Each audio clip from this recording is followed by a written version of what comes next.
Hey, what is going on guys? My name is InTheGamerTag and I'm back for your daily Fortnite video. In today's video, I'm going to be sharing with you guys how to win the new Wicks Bounty game mode in Fortnite Battle Royale. If you guys are going to enjoy the video or find it helpful, a like would be very much appreciated. On the contrary, if you genuinely dislike today's video, then feel free to leave a dislike. If you're new around here and would like to see more daily Fortnite content like this in the future, then feel free to subscribe as well as turning on those post notifications. With that out of the way, let's hop right into today's video. So again, I mentioned I'm going to be sharing with you guys how to win the new LTM in Fortnite Battle Royale, which is known as Wicks Bounty. Now the reason people probably want to win this is because of the challenge that just came out. Now this challenges actually give you pretty cool cosmetics such as a back bling and umbrella as well as a gun wrap skin that you can use. And overall, the Wicks Bounty game mode is actually pretty fun in my opinion. It was very difficult and the concept itself was very difficult for me to understand at first, but after I played a few games, I got an understanding of it and was actually able to get a win in it playing completely solo, which in my opinion is nearly impossible. So with that out of the way, let's hop right into how you guys can in fact win the Wicks Bounty. Now there's a couple things you need to understand because this game mode itself is very different and unique and is nothing we've seen before in Fortnite. So the game's game mode itself is actually based around a point system. Obviously a regular Fortnite is a battle royale game, so the last team standing is basically who wins, which is not the case for this. Again, it is a point system, so basically whoever gets to 500 points or coins first is crowned the winner. Now the way these points work, basically at the start of the match, every player is given 4 coins. And keep in mind, if you're playing with the full set of a squad, which is 4 people including yourself, you're going to have a total of 16 coins. Now when I'm playing solo, I only have 4 coins opposed to their 16 coins, so you guys can see why playing solo is nearly impossible. Basically every time you get an elimination, you're going to collect those players' coins. So let's say you start off with 4 coins and you get an elimination, you're now collecting their 4 coins and you have a total of 8.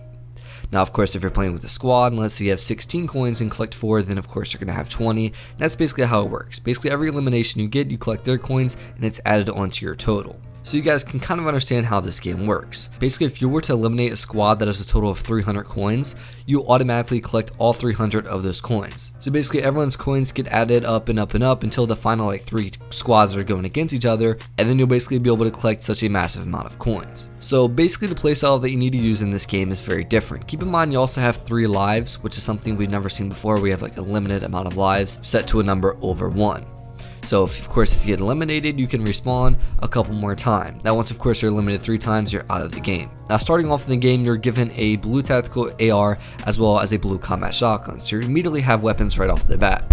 So landing on people really isn't what you want to do because of course they're going to have weapons and so are you, but it's not what you want to do because you don't want to waste up your lives immediately. So landing somewhere like Neo Tilted or Salty Springs is something we want to basically stay away from because we don't want to get eliminated 3 times right off of the bat. So what I did is I basically landed Shifty Shafts every time I played.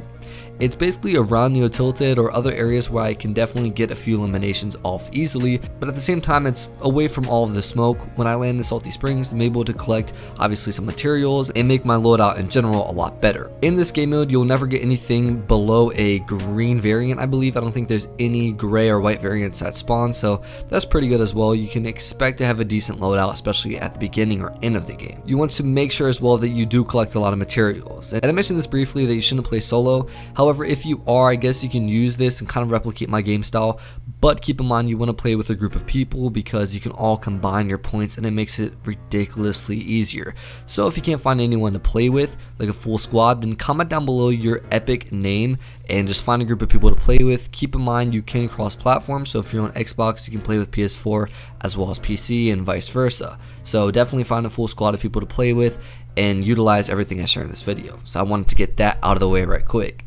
So again, we want to collect materials and get our loadout a lot better at the very beginning of the game. Now from here we're going to move over to maybe a more populated area and try to get some eliminations, whether you're third partying, other gunfights, or you're the one engaging yourself in those gunfights. And the middle of the game is actually the most boring because whenever you get an elimination, you're probably not going to get that many points to begin with because most people aren't going to have a lot of points to start with, especially in the mid game. At this point, it's kind of like eliminating or weeding out the players that don't really stand a chance at winning the game. So in the middle of the game, we don't want to die that often. I say maybe 1 death is understandable, but we don't want to consistently die like 2 times back to back because that's only going to give us 1 life remaining at the end of the game, which is the most important. So we definitely don't want to engage too much and then get eliminated right back to back to back, but we do want to at least engage somewhat where we can at least get a decent amount of points. Now, this is not the only way to collect coins. You can also collect coins by looking on the map and seeing where they spawn.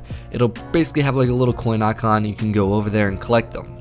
Sometimes the coins will be worth like 4 coins, and sometimes you'll collect it and get 60 coins. And this depends on basically how late in the game it is. Obviously, as the game progresses, the amount of coins you get per interaction is going to increase, of course. So we just basically want to keep moving with the circle and try to stay in the zone so we're not running from the storm, as well as try to get maybe 2 or 3 eliminations, and make sure you thirst every kill that you get, or BM if you like to call it that. So whenever you knock someone, do your best to get the elimination so you can collect their coins. So again, we want to try to not die more than once at this point, and we also want to collect maybe 2 eliminations. Now we're moving on to the end game. Basically, if you're playing with yourself or with a squad and you're not engaging too much, the bad players, or just players in general, will kind of end up eliminating each other, and in the end game you'll expect maybe 3 or 4 squads remaining. Now another really cool point about this game mode is that the top 3 teams actually appear on the map. So you can look at your map and you'll see a number 1, number 2, and number 3 icon that actually moves with them and basically indicates where those teams are. So if you feel like you want to be risky and engage against those teams to try to collect all their coins, then you can by all means do so. However, I recommend waiting a little bit to the very end of the game, which is kind of what I did. So you guys can see in the gameplay when I reach the end of the game, I don't have a ton of points. It's not like I have 400 points, but I still end up winning because I end up eliminating a squad that has a lot of the points. So if you do have the opportunity to third party a squad that is in top 3 while they're engaging in another fight, then definitely do that.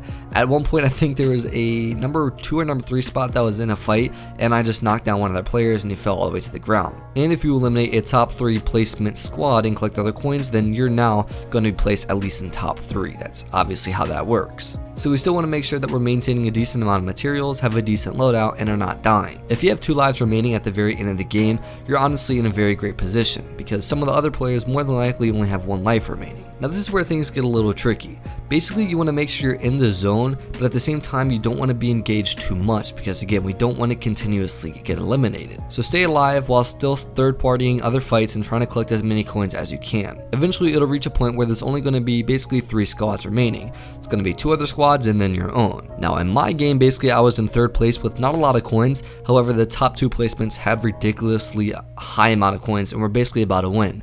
So all I needed to do was pick off any of the squads and I was able to win, and that's exactly what I did and what I recommend you guys do. So try to position yourself to the point where those 2 squads will end up fighting each other, and then you go in and you run in either by yourself or with your teammates and then eliminate 1 squad and you will immediately win. It's a lot easier than it seems, to be completely honest. You just got to make sure you don't choke any gunfights or miss a lot of your shots. And that is essentially how you win. You just want to basically third party everything that you can in the game without getting too engaged, and then eventually once you're in like a top 3 position, you want to let them fight and then engage yourself and try best to eliminate 1 squad, and you'll pretty much solidify the win in the Wicks Bounty game mode. If I was able to do this solo on my 3rd attempt, then you should be able to do this with a full squad on about your 1st or 2nd attempt, and it should be very easy for you guys.